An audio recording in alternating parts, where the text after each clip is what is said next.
Fê, mas o que que isso tem a ver com cool hunting e trend hunting? Então, deixa eu chegar aqui no ponto do nosso papo.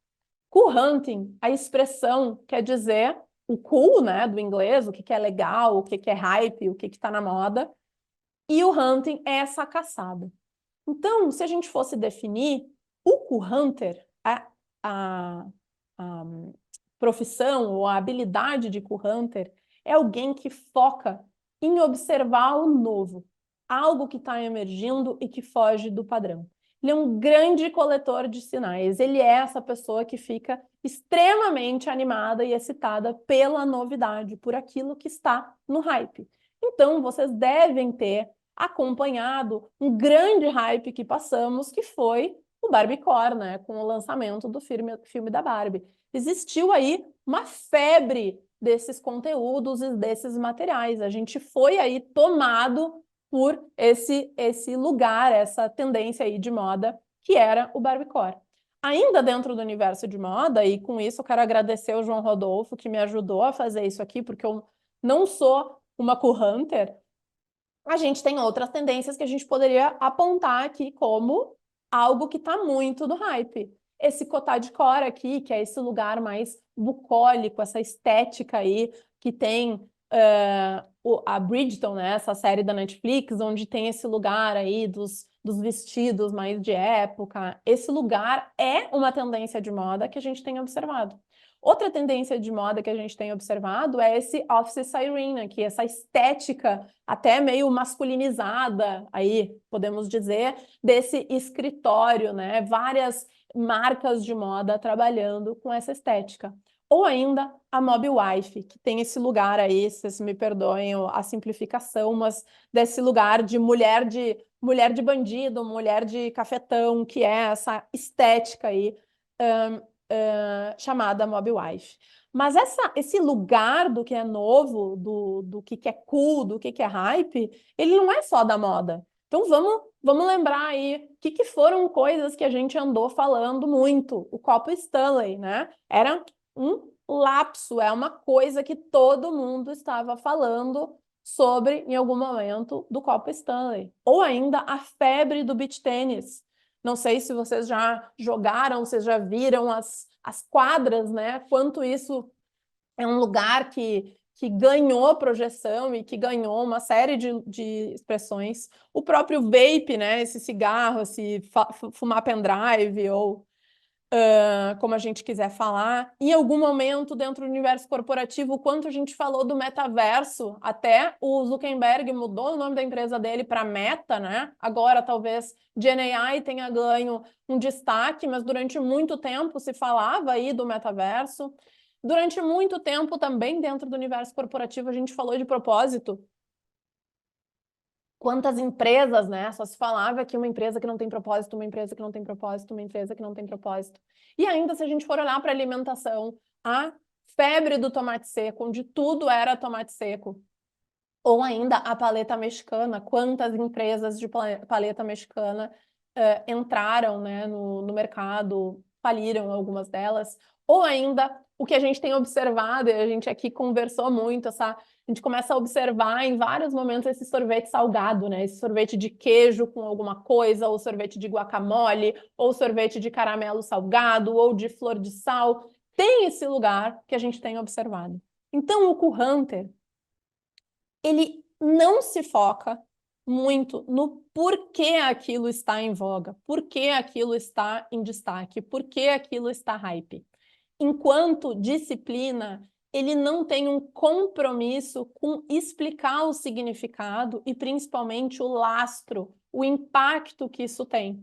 Ele é alguém que aponta o que está hype nesse momento. Gente, a gente precisa olhar que o que está hype nesse momento é a Barbie. A gente precisa olhar que nesse momento o que está hype é o beach tênis. A gente precisa olhar que o que é quente, o que é cool nesse momento são essas tendências. E isso é muito importante em vários mercados, em várias estratégias, inclusive isso é muito importante. Em 2020 ou 2019, por exemplo, eu fiz um trabalho junto com o Boticário, não foi aqui pela Box, onde a área de desenvolvimento de produto estava querendo colocar dentro da sua estratégia de desenvolvimento de produto linhas que tivessem a ver com esses lugares de hype, né? De o que está quente, o que está sendo falado nesse momento. Então, no mercado de beleza tem vários exemplos, né? Não é à toa que a Carmed lançou o batom de esticadinho, depois tem a do Babalu, depois tem alguma coisa de signo, que é o que está sendo falado nesse momento. Tem uma série de empresas que são, ou que tem parte de sua estratégia pautada a partir do que é cool, do que é hype, do que está dentro desse momento. Mas o trend forecasting, em contrapartida, ele tem um outro viés.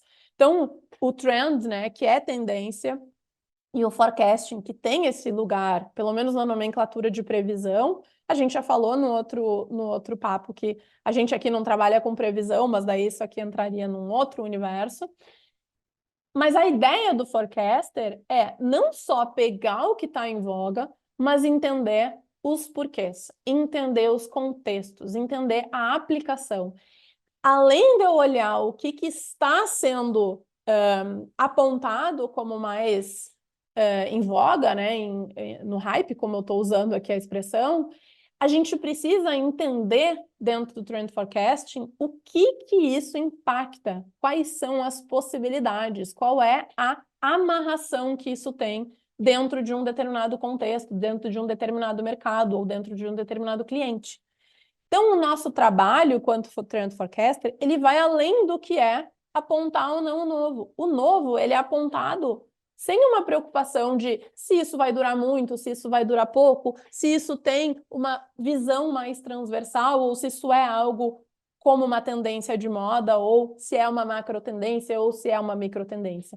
Já o trend forecaster não, ele tem essa preocupação. Então, quando a gente olha para o sorvete salgado, por exemplo, quando a gente estiver falando de um trabalho de trend forecasting, a gente teria que fazer uma análise muito mais do que isso está em voga ou não.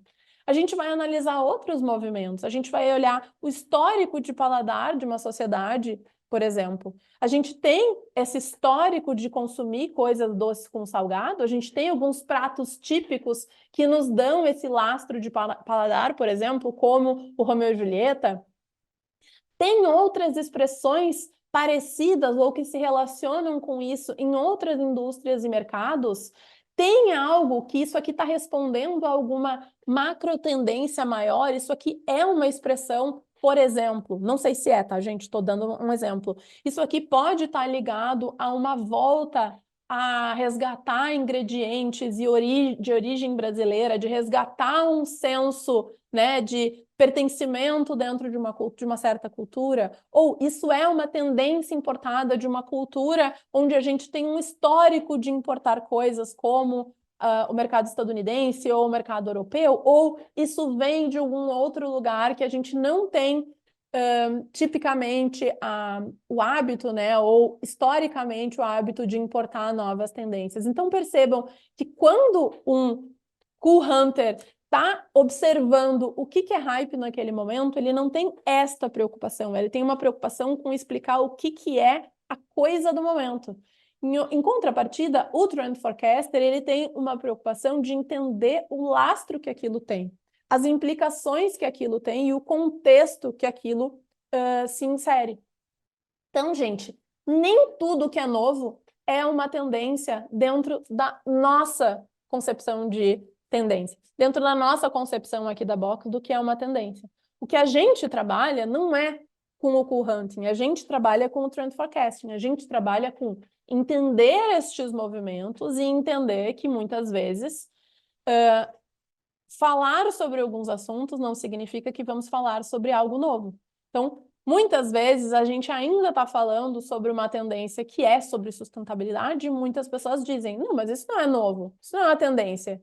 Não, é uma tendência, porque não estamos num mundo completamente sustentável ainda. Isso é algo que vem sendo construído de forma transversal e que tem expressões em diferentes mercados e categorias e negócios. Mas não é porque você já viu que sustentabilidade é algo que vem sendo construído em reportes de tendência ao longo dos anos, que isso não é uma tendência. Isso pode não ser um cool hunting. Isso não é a última coisa que está na crista da onda, como diria a minha mãe, mas é sim uma tendência dentro deste conceito que a gente traz do Trend Forecasting. Então, nem tudo que é novo é uma tendência. Às vezes, gente, é só cool. Às vezes não é uma tendência, às vezes é simplesmente comer doce com salgado, isso tem uma ascensão e uma queda.